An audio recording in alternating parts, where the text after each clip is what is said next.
চট্টগ্রামের সীতাকুণ্ডের জঙ্গল সলিমপুর। আপাতদৃষ্টিতে দেশের ৮-১০টা সাধারণ জায়গার মতো মনে হলেও সন্ত্রাসী কর্মকাণ্ডের জন্য ইতিমধ্যে বেশ পরিচিতি পেয়েছে এলাকাটি। এখানকার সন্ত্রাসীরা এতটাই দুর্ধর্ষ যে আইনশৃঙ্খলা বাহিনী কোনোভাবেই তাদের বাগে আনতে পারছে না। ২৫ মে দিবাগত রাতে বুলডোজার দিয়ে র্যাবের একটি ক্যাম্পের দেয়াল ও বিভিন্ন অবকাঠামো গুঁড়িয়ে দেয় দুর্বৃত্তরা। সন্ত্রাসী ইয়াসিন গ্রুপ এবং সে প্রায় ২-৩০০ লোক নিয়ে আমাদের আলীনগরে যে যৌথ বাহিনীর ক্যাম্প আছে, ক্যাম্পের উপরে তারা হামলা করে। ইট পাথর থেকে শুরু করে দেশীয় অস্ত্র, রামদা এবং ক্যাম্পের সদস্যদের থেকে যেটা জানতে পারলাম যে AK-47 বা অটোমেটিক রাইফেল এই ধরনের অস্ত্র কয়েকটি ছিল, সেগুলো দিয়েও তারা ফায়ার করেছে। তো আমাদের ক্যাম্প সদস্যরা এটার পাল্টা জবাব দিয়েছে এবং প্রাথমিকভাবে চেষ্টা করেছে টিয়ার শেল এবং আপনার রাবার বুলেট দিয়ে ফায়ার করে তাদেরকে সরানোর জন্য। আর রাবার বুলেটের ফায়ারে তারা যাচ্ছিল না। এক পর্যায়ে তারা একটা এক্সকেভেটর নিয়ে এসে আমাদের ক্যাম্পের পেছনে যে বাউন্ডারি ওয়াল আছে সেই ওয়াল ভাঙা শুরু করে। তখন রাইফেল দিয়ে ফাঁকা ফায়ার করা হয় এবং ফাঁকা ফায়ার করার পর তখন তারা এখান থেকে পিছু হয়।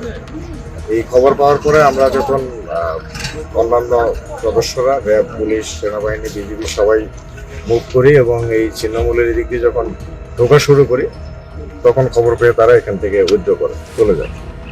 তো এর সাথে তারা যেটা করেছে, আমাদের যৌথ বাহিনীর জন্য একটা নতুন ক্যাম্প বানানো হচ্ছিল, প্রায় 90% কাজ শেষ হয়ে গিয়েছিল। সেই ক্যাম্পটা আরেকটা এক্সকেভেটর দিয়ে ভেঙে দিয়েছে। প্রায় 70% ক্ষয়ক্ষতি তারা ওখানে করে ফেলেছে।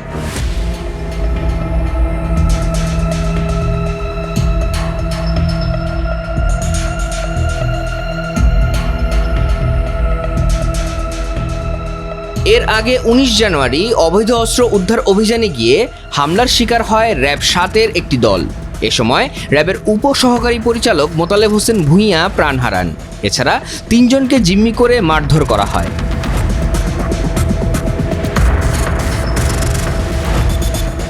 দফায় দফায় এই এলাকাটি অপরাধমুক্ত করতে এবং অবৈধ স্থাপনা উচ্ছেদে উদ্যোগ নিলেও নানা কারণে তা সফল হচ্ছে না বলে জানায় র্যাব।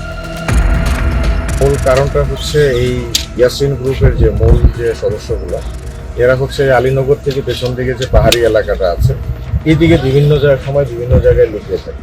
আমরা গোয়েন্দা তথ্য মানে সবসময় চালু রেখেছি এবং সে এক জায়গায় ফিক্স থাকে না।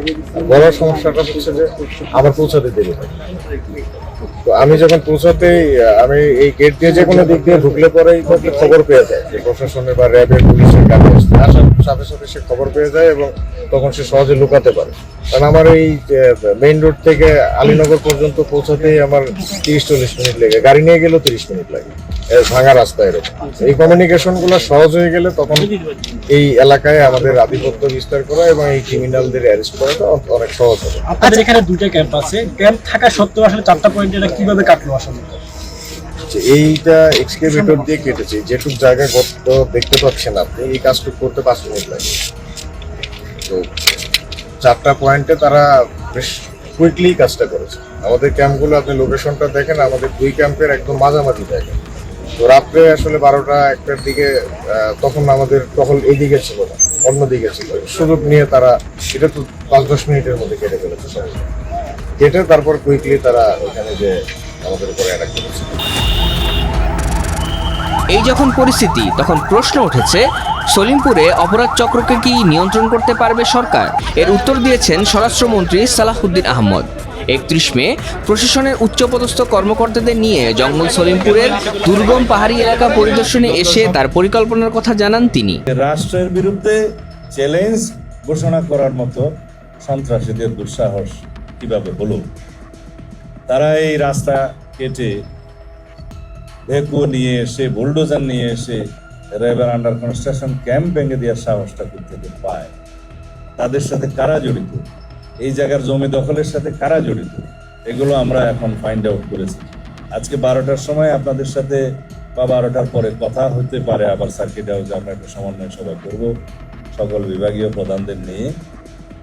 এখানে কিছু আমরা বাস্তব চিত্র, ড্রোন চিত্র, সড়ক যোগাযোগের চিত্র এগুলো দেখেছি কিছু সরকারি সিদ্ধান্ত জানিয়েছে যেগুলো বাস্তবায়ন হবে।